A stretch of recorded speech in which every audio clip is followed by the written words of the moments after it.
स्वाभिमानी जोगी जमात गोसावी समाज संघटना यांच्या आंदोलनाला यश. अखेर फाशी फाशी फाशी. 4 वर्षाच्या चिमुकलीवर अत्याचार करून हत्या करणाऱ्या आरोपीला फाशीची शिक्षा. 13 दिवसात चार्जशीट.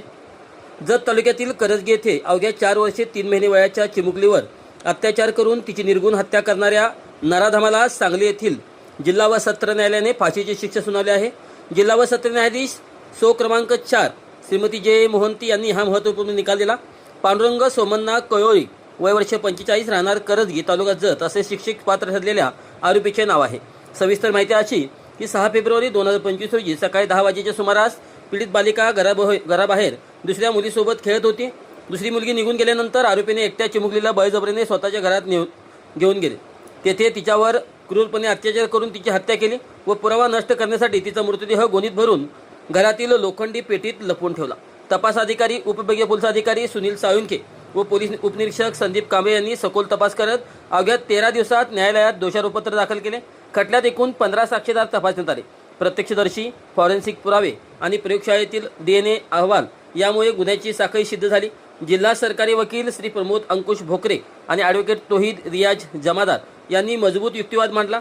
आरोपीचे कृत्य अत्यंत विकृत आणि समाज व्यवस्थेला हादरा देणारे असल्याचे नमूद करत न्यायालयाने हे प्रकरण दुर्मिळ मानले. न्यायालयाने आरोपीस भारतीय न्यायसंहिता आणि पोक्सो कायद्याअंतर्गत दोषी ठरवून फाशीची शिक्षा सुनावली. या निकालामुळे समाजात विकृत मनोवृत्तीवर कायद्याचा वचक निर्माण होईल असा विश्वास व्यक्त होत आहे. सांगली जिल्ह्यातील जत तालुक्यातील उमदी गावामधील करजगी या गावामध्ये 6/2/2025 रोजी एक समाज विघात अतिशय घृणास्पद अशी एक घटना घडली होती. 4 वर्षाच्या एक बालिकावर 45 वर्षाच्या धडधाकड पुरुषाने अत्याचार करून तिच्यावर बलात्कार करून खून केला होता.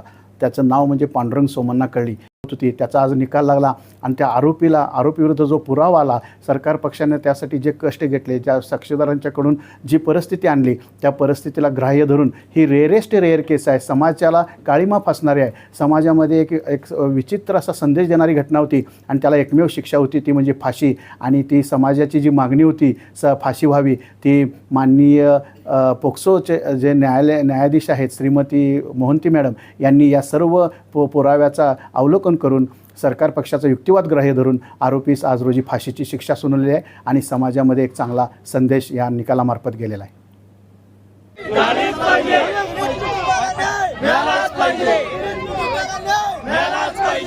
स्वाभिमानी जोगी जमात गोसावी समाज संघटना संस्थेचे अध्यक्ष उदयदादा घाडगे त्या पीडित मुलीला न्याय मिळवून देण्यासाठी व त्या नराधमास फाशीची शिक्षा होण्यापर्यंत संघटनेने वेगवेगळ्या स्वरूपाने आंदोलने केली. रास्ता रोको आंदोलन केले. तसेच पालकमंत्री चंद्रकांतदादा पाटील यांची गाडी अडवून तीव्र निषेध करून फाशीची शिक्षा द्यावी याकरता तीव्र स्वरूपाचे आंदोलन केले. त्या नराधमाला आज मरेपर्यंत फाशीची शिक्षा सुनावली. त्यामुळे त्या मुलीला न्याय मिळाला.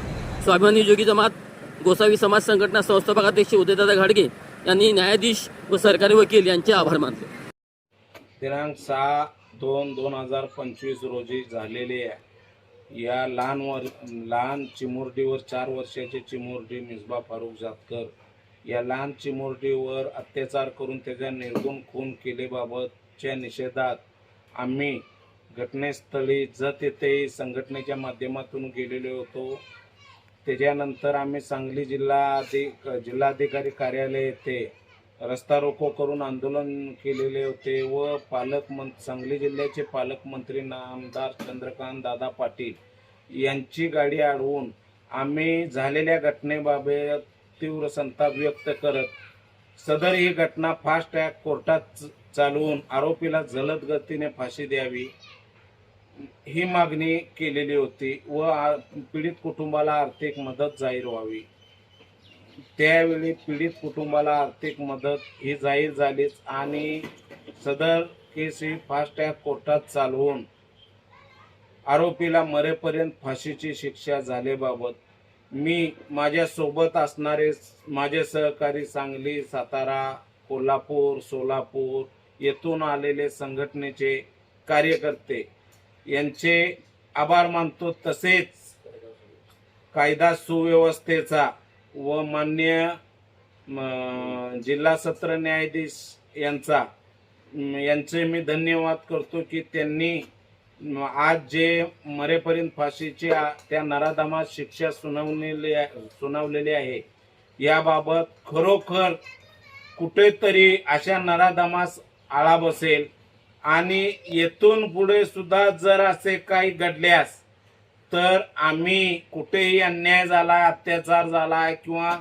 कुठेही समाज बांधवावर चुकीच्या पद्धतीने काही झाल्यास आम्ही स्वाभिमानी जोगी जमात गोसावी समाज संघटनेचे सर्व कार्यकारी पदाधिकारी सर्व जातीने त्यात लक्ष घालून आम्ही अन्यायाविरोध वाचा फोडू, न्यायासाठी लढत राहू. परत एकदा कायदा सुव्यवस्थेचे धन्यवाद व आभार.